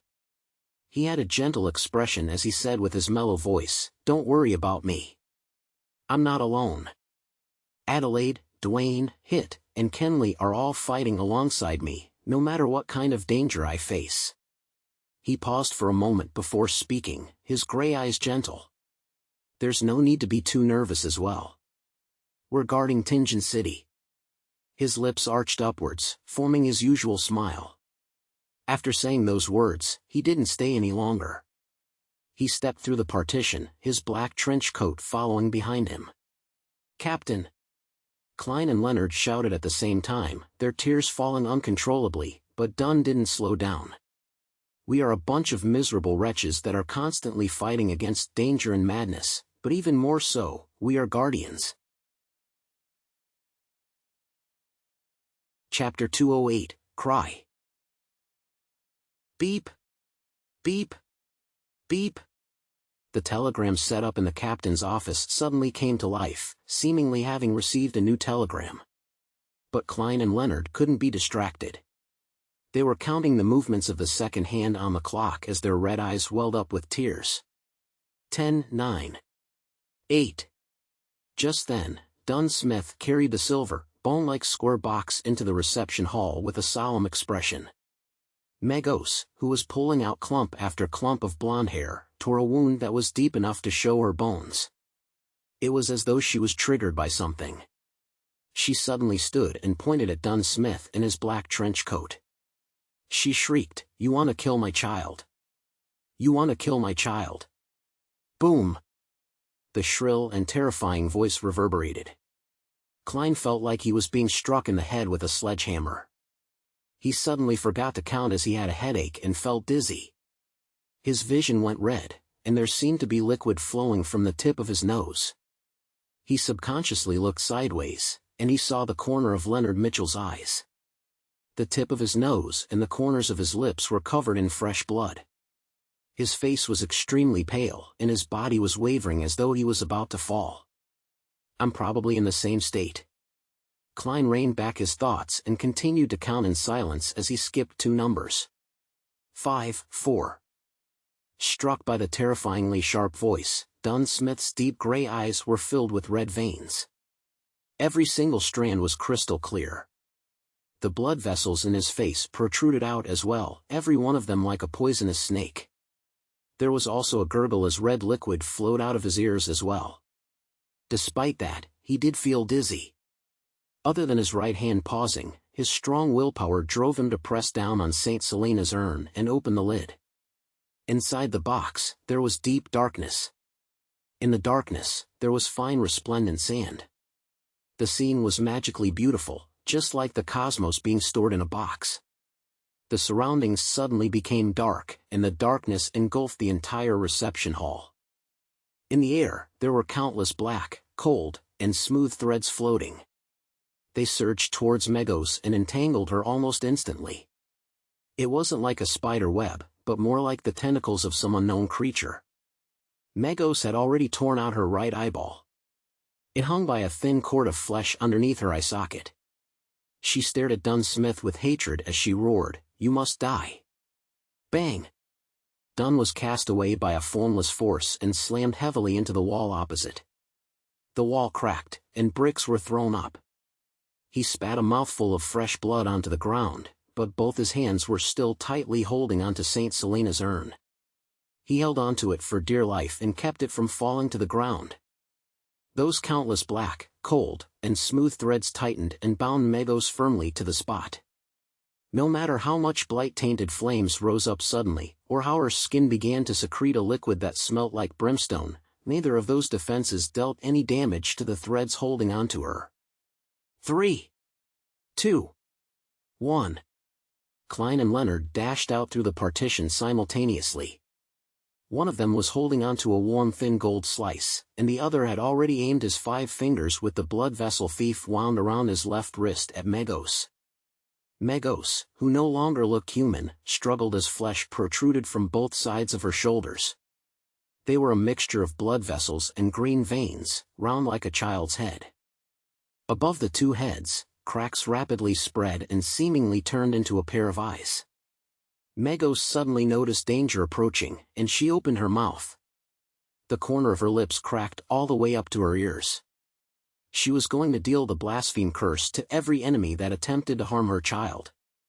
At that moment, Leonard clenched his left hand into a fist as his wrist made a half-turn. His pale face turned livid, and the vessels protruded like bunch of tiny poisonous worms. Megos' blaspheme curse was left stuck in her throat as it came to a sudden halt. She seemed to have lost the ability to speak and the ability to evoke curses. Klein seized the opportunity and muttered an ancient Hermes word in a deep voice. "Light! I want light, and there will be light." He suddenly felt the thin gold slice that was covered in mysterious patterns become boiling hot as he saw it emit a blinding light, as though it had become a miniature sun. Right on the heels of that, Klein injected more than half his spirituality into it and threw the flaring sun charm towards the restrained Megos. The reception hall instantly turned transparent as darkness and gloominess vanished simultaneously. The black fine threads that entangled Megos shrank as though they were instinctively avoiding something. But before Megos obtained her freedom, she already saw the sunlight. At some point in the fight, a hole had ruptured in the ceiling of the Blackthorn Security Company, and the hole went all the way to the rooftop of the 3rd floor. The bright blue sky and glaring sunlight shine through simultaneously. The thin gold slice combined with the sunlight above Megos and immediately expanded in size. It went from a spherical light to a sphere with countless flames spiraling around it. Rumble! The entire building shook vigorously, and the glass windows on the nearby street shattered. However, the power of the spherical light concentrated its might at its core without dissipating much. It enveloped Megos, and the light was so glaring that Klein, Dunn, and Leonard couldn't open their eyes. Klein held back his tears and looked through squinted eyes. He saw that the light had dispersed, but the flames were still soaring. Among them, there were many black ashes dancing in the air. Megos and the baby in her stomach were nowhere to be seen. Just like the coffee table, water glass, newspaper, and sofa in the area. Is it over? Did we finish the son of an evil god before it descended upon this world, taking his mother out at the same time? Klein still couldn't believe it. His experience of playing video games told him that the final boss couldn't be taken care of so easily. Suddenly, he felt goosebumps all over. His clown instincts told him that there was extreme danger approaching. Without thinking, Klein rolled to the left abruptly. Just then, a long arm with an extremely sharp white bone blade cleaved the spot, seemingly out of nowhere. The monstrosity had an abnormal beauty, and it floated in mid-air. It was unbelievably fast and almost impossible to dodge its attacks. Whoosh! Klein's clothing on the right side of his chest was ripped apart, his skin ruptured, and his flesh, along with his bones, was split into 2. The wound was so deep that he could almost see one of his lungs. If it wasn't because he sensed danger approaching beforehand and dodged in time, that slash would have sliced him in half. But, even so, Klein slowed down. Extreme pain filled his head and scattered his consciousness. At the end of the white bone blade, a figure rapidly flew out. If it wasn't for the bump on its stomach, perhaps no one could identify it as Megos. Her hair and dress had been burned entirely. The skin on her face and body was charred black and was peeling off, flake after flake. Her nose had melted, leaving only 2 small black holes behind. Her eyeballs were nowhere to be seen, and there were faint white flames dancing in the empty sockets. The 2 heads that had popped up from both sides of Megos' shoulders had been burned away. Her left arm had become the white bone blade that she was holding. It looked demonic, yet holy. Creak! As the ground shook, Megos ignored Dunn and Leonard, as well as the black, cold, and smooth fine threads that were hurtling towards her again. She phased over to Klein, who had come to a stop after rolling away. She aimed the white bone blade at Klein's neck and was about to slash down. Suddenly, she heard a voice that contained a rich blasphemous tone. Submit. Leonard lifted his left hand and aimed his palm at Megos. The sealed artifact 2-105 wrapped around his wrist had turned from a thick pale, blood-tainted blood vessel into a crimson intestine that had expanded to the point that it looked ready to explode. With the aid of the blood vessel thief, Leonard had successfully stolen Megos' blaspheme curse and was attempting to use her power to seize control of her. Only an ability at her level was effective. Under the influence of the blaspheme curse, Megos bent her waist, and her knees were constantly trembling. Her motions came to a halt as the surrounding black threads surrounded her as though they had found a delicious prey. Klein also took the opportunity to roll in the opposite direction, leaving a trail of fresh crimson blood behind him. However, he got some reprieve from his extreme pain and reached his hand into his pocket. He took out the last flaring sun charm. He took the opportunity when Megos was stationary to finish her off, once and for all. If she were to hold out until the baby was born, the outcome would be beyond their imagination. Boom! Megos' head exploded on its own. Her charred skin and flesh flew in all directions. But her headless body seized the opportunity to shake off the effect of the blaspheme curse. Boom! Megos' charred body transformed into a projectile that shot towards Leonard. Since the blaspheme curse had been forcefully disrupted, Leonard was temporarily frozen on the spot. At that moment, Dunn Smith was still holding onto St. Selena's urn tightly.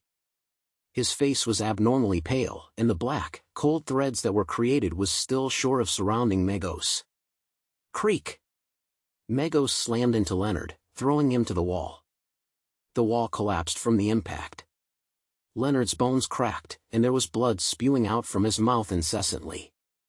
Without even having the urge to struggle, he fainted instantly. Megos raised her white bone blade, but the countless black threads that emanated from St. Selena's urn enveloped her again and was about to bind her to the ground. Without the luxury of time to mind his injuries, Klein quickly took out the thin charm. Just as he was going to recite the ancient Hermes incantation, something suddenly sounded in the deep, dark, yet quiet room. Wah! It was the cry of a baby.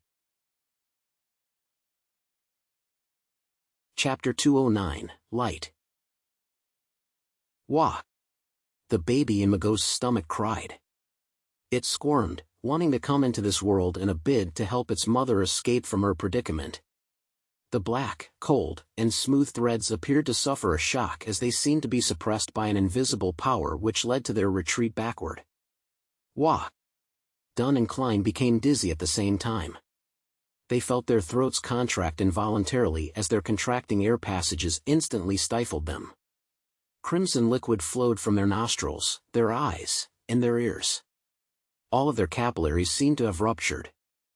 If it wasn't for the fact that Klein had undergone the torture of hearing the mutterings and ravings every time he headed to the world above the gray fog, as well as Dunn holding on to the ashes of St. Selena, they definitely would have fainted on the spot, just like Leonard Mitchell. Megos' headless body turned over and looked at Klein, who saw her charred skin and flesh peeling to the ground, and the holy, yet evil white bone blade. Having escaped its influence thanks to his rich experience, Klein immediately felt his scalp tingle and forgot about the pain in his right chest. He seemed to witness his enemy charge towards him maniacally, not giving him any time to recite the incantation, infuse spirituality, and throw out the flaring sun charm. Just as he was about to dodge the attack, Klein saw Megos suddenly pause. He saw Dunn Smith's black trench coat fluttering, and the captain diagonally across him had buried his head. There were multiple thick twitching objects on his back as if they were venomous snakes or tentacles, or monsters. Dunn was using his abilities as a nightmare to forcefully impede Megos' movements. Bam! Bam! Bam! With a mere struggle from Megos, the thick tentacle-like objects that protruded from Dunn's back exploded at the same time. A large amount of blood splattered out, covering every corner of the room like rain. Dunn wasn't disappointed at the result, for the blood had been absorbed by the black threads created by Saint Selena's ashes. They had been absorbed. The countless cold, smooth, tentacle-like threads entered a frenzy. They swarmed forward and bound Megos tightly, wrapping themselves around her bulging, squirming stomach. An opportunity. Klein was as nervous as he was excited. He prepared to shout the ancient Hermes word for light. Wah! Wah! Wah! The cries of a baby could be heard once again, more frequent, and more incessant this time around. The countless black threads suddenly came to a pause, retreating and trembling again as if they had all been struck by lightning.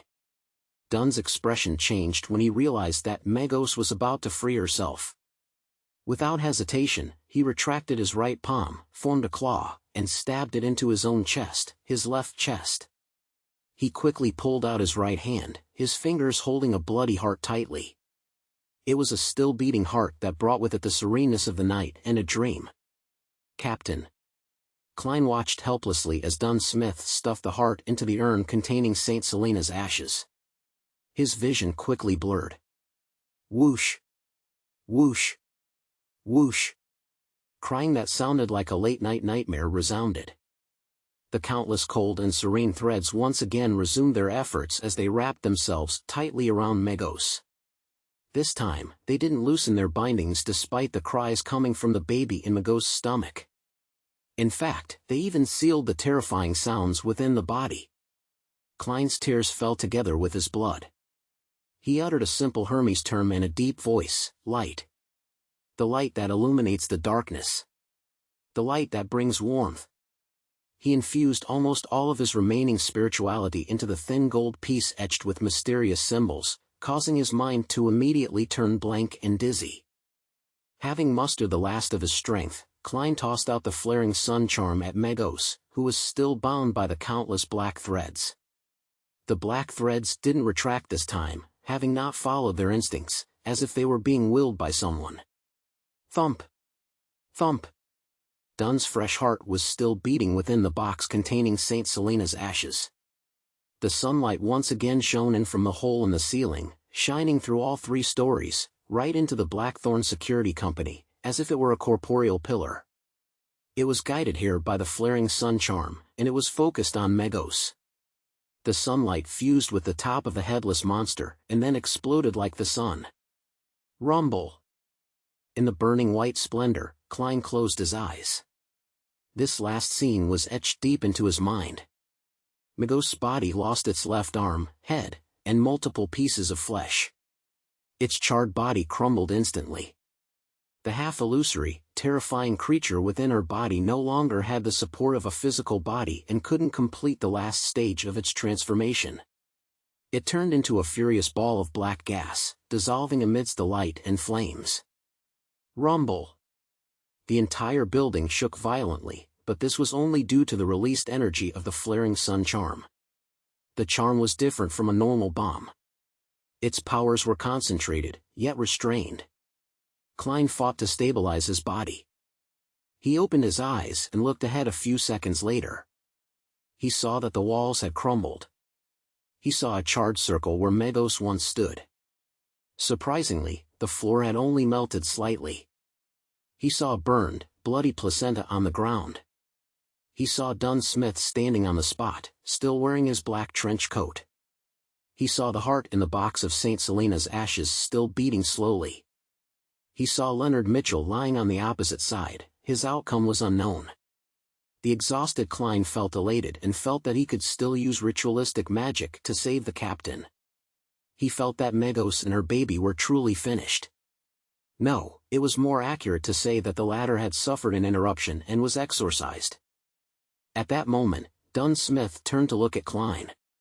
His pale face had a warm and relaxed expression, and his voice still as mellow as it usually was. "We saved Tingen." After saying this, it was as if he had returned to the time when he was 20. He no longer appeared stern and serious as he winked at Klein with his left eye. Klein's expression froze. He saw the heart in the box of St. Selena's ashes stop beating. It turned into a resplendent ball of light before scattering into the surroundings.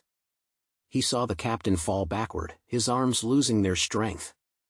It felt like the scene was made up of a series of paintings, but Klein could do nothing to stop it. Thump! The box of St. Selena's ashes fell onto the ground, just like Klein's heart. Thud! Thud!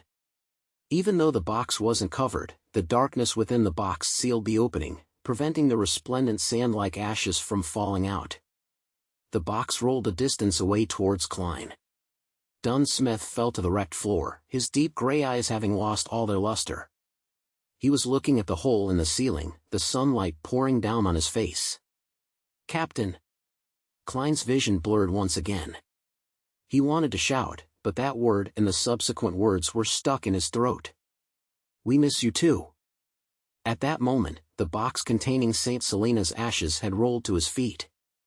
Suddenly, Klein felt a pain in his chest, his pupils violently constricted as he froze in place. He looked down to see a slightly pale palm, drenched in blood, coming out the left side of his chest. Megos isn't dead. No, a new enemy. The mastermind behind the scenes. Am I going to die? Klein quickly lost his consciousness, his eyes almost losing focus. His body slumped to the side. His breathing gradually slowed and, he finally felt the palm pull back quickly. He saw a pair of brand new leather boots, and a hand reaching downward, a slightly pale hand. It grabbed the urn of St. Selena's ashes. Klein's vision went black, and he lost all consciousness. Burned and shattered objects were scattered around in the now destroyed Blackthorn Security Company, but there wasn't a single sound. It was just like a cemetery. A few minutes later, Leonard Mitchell's body moved, his eyes opening slowly. He propped himself up with difficulty and surveyed the surroundings. He saw Dunn Smith on the ground. He also saw Klein, who had his eyes staring wide as a look of shock was plastered across his face. Dunn and Klein both had visible wounds on the left sides of their chests. "No." Leonard squeezed out the word from his throat as he staggered towards Klein's corpse, that wasn't far away from Dunn. He kept checking them, going between the two repeatedly, but all he could do was accept this irreversible truth. Leonard's knees buckled as his knees plopped to the ground. His green eyes were filled with pain as tears streamed down his cheeks, washing away the blood and dust. He turned his head and listened for 2 seconds and suddenly sprawled forward. He let out an angry roar and clenched his palms into fists, and heavily pounded the floor. Thump! Thump! Thump! Leonard kept tearing up as he pounded the floor. Amidst his sorrow was a feeling of clear hatred and a clear sense of self-abhorrence. Thud! Thud! Thud! Leonard looked up when he heard the sounds of hurried footsteps and saw the members of the mandated Punishers and the machinery hive mind that had just arrived at the scene through his blurred vision. Chapter 210, Story. In a Tingen suburb, there was a house with a green lawn. The house had a garden that had begun to wither at the beginning of September. Attached to the house was a crimson chimney. There was a desk next to the window in the bedroom of that house. An ordinary notebook was spread open on the table. A slightly pale hand flipped the notebook to the very first page, then it quickly flipped to the back. As the paper flipped, the rows of words appeared faintly.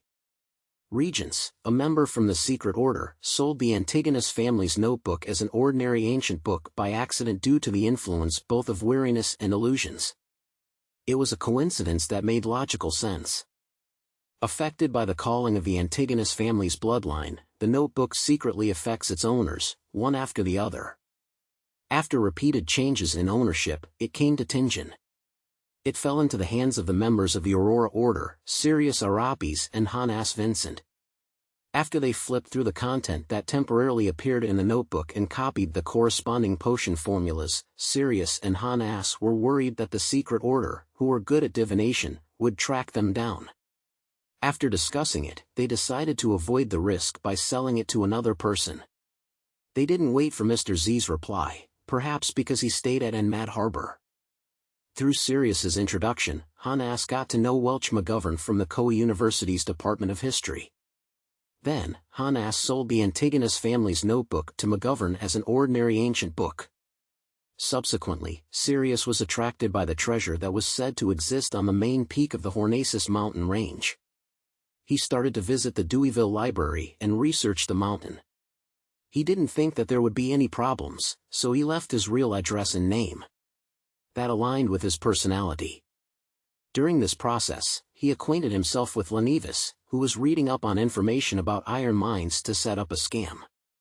Lenevis's hidden lunacy and swindling ability were well appreciated by Sirius. He decided to nurture him into a member of the Aurora Order. Of course, before that, an investigation was inevitable. Sirius covertly informed Lenevis about the evil ritual of praying to the true creator to deliver his spawn into this world. But he knew that the possibility of Lenevis succeeding was very low, because the difficulty level of the ritual was very high, and the requirements were very harsh. However, the latter expressed his strong interest in the matter, tempted by the possibility of obtaining a deity's approval. He planned to complete the ritual simultaneously as he carried out the plans of establishing his steelworks company. The cunning Lenevis could tell that there was something fishy about Sirius Arapis. But for his personal goal, he didn't expose him. He visited Hudyugen in the asylum once again. They had known each other long ago, and they knew about their respective situations. After a dark divination, the Antigonus family's notebook was awakened fully. Welch and his classmate died. The lucky survivor, Klein Moretti, sent it to Ray Bieber's house under the influence of the notebook. It was a destined ending. Many rows were scribbled off and new content followed. For some baffling reason, and a lack of sufficient explanations, Klein didn't commit suicide after that and somehow managed to stay alive. In the Nighthawks investigation of Welch's case that followed, he met Dunn Smith and joined the Nighthawks. Although it had already exceeded in Zangwill's description, it didn't affect the development of the story. Bacchus and his brothers were down on their luck. They lost their last chip at the gambling tables and were drowning in debt. In a bid to obtain money, they decided to kidnap and blackmail the somewhat wealthy individuals.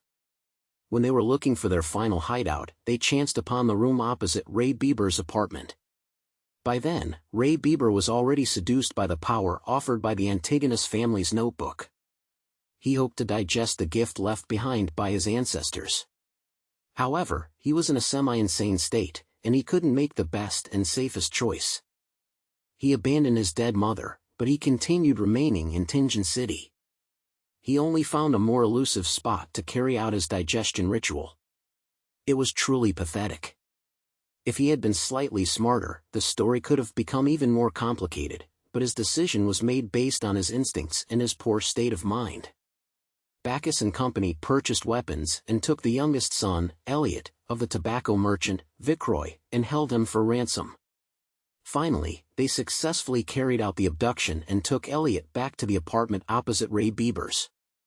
Vicroy's butler was entrusted with looking for help from a security company. Because of Welch's mysterious death, security companies were short on hands. Klee chanced upon a deliverman and happened to discover the existence of the Blackthorn Security Company.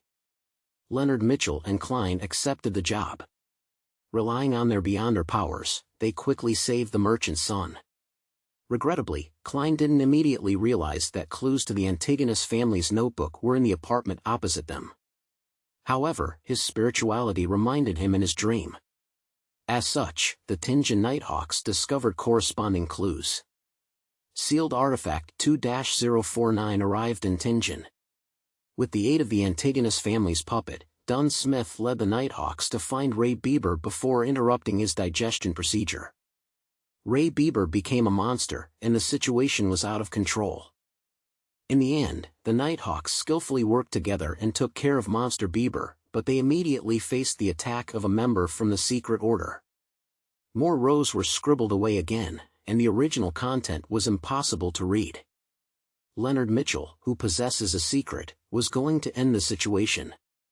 Before he could, Klein, who was supposed to be doomed, killed the Sequence 7 member from the Secret Order in an inexplicable manner.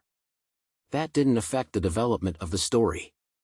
Dunn Smith got in touch with the Antigonus family's notebook and flipped through its content. From that point onwards, he was secretly tainted. Having finished with all his preparations, Lenivas beguiled Hyugen and used him to assist in his ritual. They tricked Lenivas's fiancée, Megos, to become the vessel that would carry the true creator's spawn. Lenivas had almost no possibility of success. The most serious problem was that even though Megos would be protected by the ritual's power, she wouldn't be able to withstand the sexual intercourse with the illusory projection of a deity. It would cost her her life on the altar. At that moment, the kind Nsangwyl helped Lenivas in secret. He split off half a piece of a descendant of Death's characteristic that he obtained and planted it into Megos' body ahead of time. Hyugen made Megos enter a semi-unconscious state and convinced her that the true creator's illusory projection was Lenivas. Nourished by the accumulated resentment, gloominess, and oppression of the factory district, the ritual succeeded. Megos was pregnant with the true creator's spawn. The deity saw through the coincidences, but since he wished to break through the shackles placed on him by the 7 deities, he didn't refuse. Hyugen was contaminated. After the ritual succeeded, the mad Lenivas regained his rationality. He clearly knew that if the deity's spawn was to descend into the world, Lenivas, himself, would become one of the sacrificial offerings. How could a mortal be the father of a deity's son? This was blasphemy of the highest order. Lenivas decided to leave Tingen ahead of time and left clues to the Nighthawks, the mandated punishers, and the machinery hive mind so that they could resolve the repercussions of his actions. There was ultimately a price needed for lunacy. However, Lenivas didn't write the letter directly to the Beyonder squads. He thought it would make him look stupid. He decided to leave the letter in one of the houses that he rented. He pretended to be playing a game with the Beyonders from official bodies. As such, he didn't bring up Hyugen's contamination and brought with him everything that he had obtained. Just in case, he informed Sirius Arapis in the safest way he could. The latter didn't quite believe him, but he could faintly feel the possibility of success. Selena would accidentally chanced upon the real magic mirror divination incantation from her mysticism teacher, Hannes Vincent. Her bold attempt was interrupted by Klein Moretti by coincidence. The latter successfully resolved this supernatural incident that might have caused serious casualties. The Nighthawks then investigated Hannes Vincent, who had recently been awarded. Therefore, Dunn Smith coincidentally saw a clear image of the true creator in his dream and suffered severe injuries. However, he wasn't contaminated because of what happened. That would have been noticed by the upper echelons of the Nighthawks. The injury made Dunn Smith's contamination by the Antigonus family notebook worsen. His absent-mindedness and forgetfulness worsened, and he was getting closer and closer to satisfying Nsangwyl's requirements. Many rows were scribbled away again. Seriously unbelievable. Klein Moretti noticed Nsangwyl's secret influence and saw the crimson chimney. This is because he was reminded by the teacher from the Koei University's Department of History, Azek. He possesses many secrets. But even so, it's astounding enough for Klein to discover actual clues. It's unexplainable. Regardless of the reason, Nsangwyl continued to act, and the story continues. Klein coincidentally ran into Sirius at the library and had no choice but to kill him. Hence, the clues leading to Lenivas were abruptly severed, and the discovery of the problem was delayed. Klein met Megos, but his spirituality stopped him from observing her closely. However, he didn't notice the subtle abnormality. That is logical. Our stories aren't made up randomly. he searched for the red chimney, but he always opted for a route that didn't include his target. Maybe in another 2 or 3 months, when he was on the last batch, he would find the real red chimney house. Rows and rows of writings were scribbled away, more than all of the previous rows added together. Dunn Smith's problem was alleviated. His condition obviously became better. He actually mastered the acting method. And this was taught to him by Klein Moretti, who found inspiration from Daily Simone and Old Neil's example. No, Zangwill didn't believe that, but he could only change his original plans slightly. New elements in the story came to play. Azek decided to go to Backlund in search of his lost memories. It wasn't long until Klein and Dunn found clues from Eugen. In order to ensure that Tingen City's Conservative Party and New Party would be in complete opposition, Madame Sharon, who wanted to vent the accumulated madness after her transformation, decided to take the risk and murder Member of Parliament John Maynard. Her motive wasn't strong enough, but she took action anyway. There are always times when people are not clear-minded enough, and she happened to be in that stage. Besides, she was confident that she wouldn't be discovered. Maynard's wife found the Blackthorn Security Company through the tobacco merchant, Vicroy. They didn't disappoint her, and they quickly found Madame Sharon's abnormality. Dunn Smith, who possessed power that was close to Sequence 6, decided to take action first. He passed the sealed artifact 3-0271 to Kenley. When the two of them and Klein returned to Madame Sharon's residence, Dunn attempted to pull her into a dream to control her from a distance. It was a good plan, but, unfortunately, Madame Sharon happened to have the statue of the primordial demoness by her side. Hence, the Nighthawk's plan failed. Kenley reflected himself in the mirror due to his nervousness and saw himself. Madame Sharon was taken care of while Kenley died. Dunn blamed himself and consumed Kenley's beyonder characteristic as he usually did. His digestion procedure was interrupted as a result and was delayed. As such, his mental state became unstable. Under the circumstances, Leonard and Klein noticed the letter left behind by Lenevis. Megos received a baffling summoning and arrived at Zutland Street. She entered the Blackthorn Security Company, and the baby in her stomach was at a critical point in its development. It couldn't stop her urges. Dunn made a detailed plan, a plan that was right, but he made one mistake. If he steeled his resolve to lure Megos behind Channy's gate, he would have stood a chance with the aid of the environment and the items present. If he wanted to wait for backup, he definitely shouldn't have just taken St. Selena's urn out.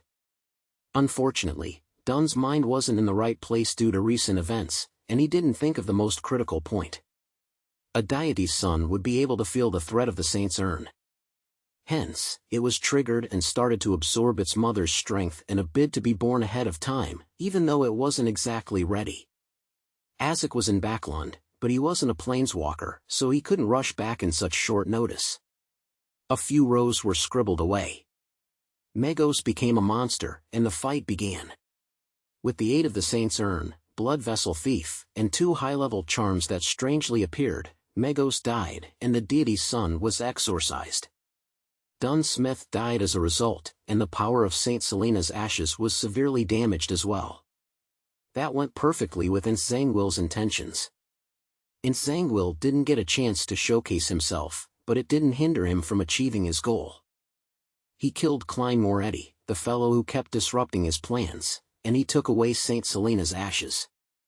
Zangwill set up a ritual with the remaining half of the characteristic of Death's descendant.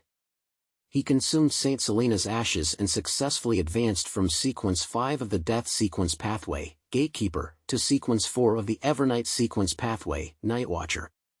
As such, he received godhood characteristics and became a demigod. The sun continues to shine brilliantly on the land. Nearly no one in Tingen City realized how they narrowly escaped a huge disaster. Monster Adamasol would be left very confused about it. The notebook was flipped to the last page. A middle-aged man that was holding onto the book had dark blonde hair, a dark blue eye that was nearly black, a tall nose, and tightly pursed lips. His facial features were like that of a statue and didn't have a single wrinkle.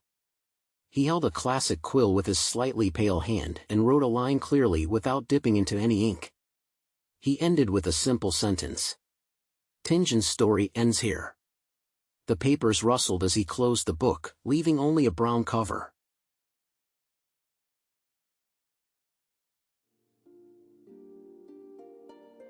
If you are enjoying this audiobook and would like to support Wispy Tales, please visit our Patreon and join our Discord server.